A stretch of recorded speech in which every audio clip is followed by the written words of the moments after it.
So yesterday after work, a couple buddies and I went over to the cigar bar. Now, if you're not from America, like 50% of my audience is, a cigar bar is a place where people like to gather, especially in the Midwest, where you sit there, smoke a cigar, chat, and have a couple beers. Now, I'm a big connoisseur, so I went ahead and bought some pretty decent cigars.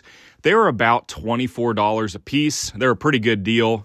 I bought 3 of them and spent about $100 after tax. So when I was standing there in line getting ready to check out, it kind of popped in my head. I was like, I wonder how much this would be worth if I invested it and just kind of sat there for 40 years. So I went on my phone, crunched the numbers, and sure enough, $100 in cigars in 40 years would be worth about $5,000, accounting for inflation. So this got me thinking.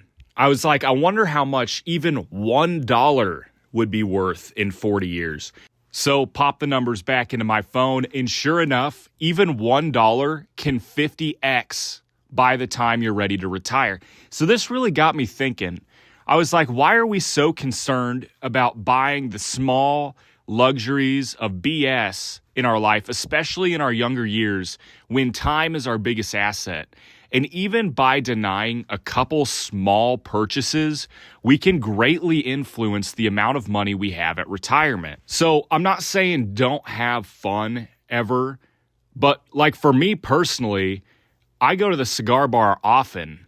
If I, instead of buying 3 cigars every time, if I only bought 2 and saved about $33 a couple times a week, at retirement, that would be worth like $500,000. I mean, I'm just arbitrarily making up that number, but I don't think it's going to be too far off what it actually could be. So if you're young right now, especially in your 20s, I highly recommend looking at your expenses. Look at your credit card statement, your debit card statement. Where does money actually go every single month? Are you spending money on subscription services or just bullshit that you don't need? Are you going to McDonald's 3 times a week or eating out, right?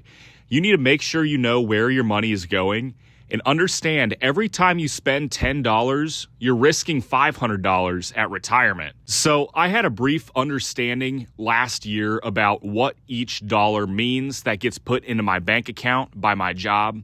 And basically, I came to the conclusion that I needed to be cutting my own expenses.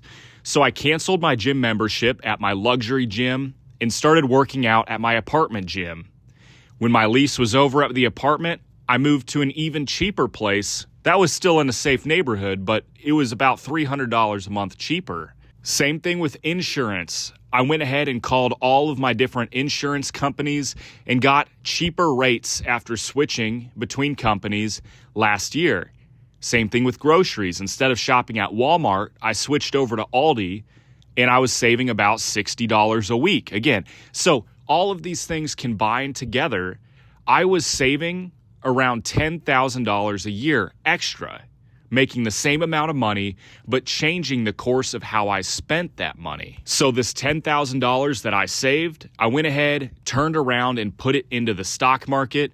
And by the time I'm 60 years old, that should roughly be worth $400,000 to $500,000. And all it took was 1 year making a couple small tweaks and changes in my life. So again, I highly recommend to you, sit there and punch into your investment calculator and figure out at your age, with your investment returns, how much is each dollar really worth at retirement.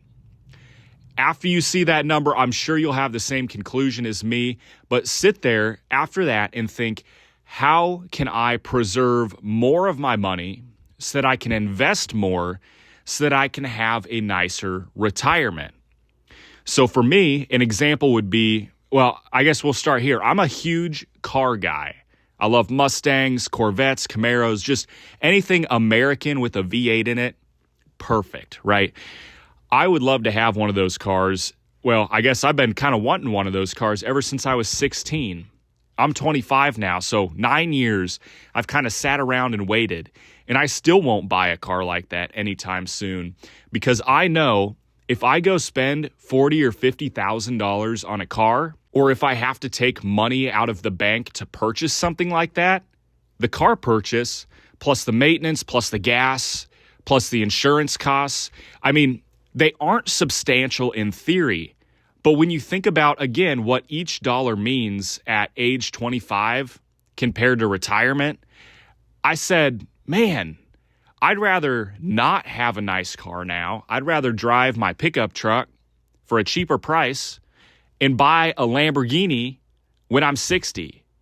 Now, I know a lot of people are reversed on that. They're like, why would you want to have a cool car when you're old and gray, right? Well, somebody's got to be the cool uncle with the Lamborghini, so might as well be me, right? Anyway, I'm just giving y'all a ton of examples here, but I think I've got the point across. So go ahead and leave a comment if you've realized this too. Let me know, how much is each dollar worth in retirement with your age? I'm kind of curious to hear everyone's perspective here. And if you haven't done so already, go ahead, hit that subscribe button. It costs you nothing. And I've only got 30 subscribers, so it would mean the world to me if I even saw one more number on there. But without further ado, I appreciate you all for watching, and we'll see you in the next video.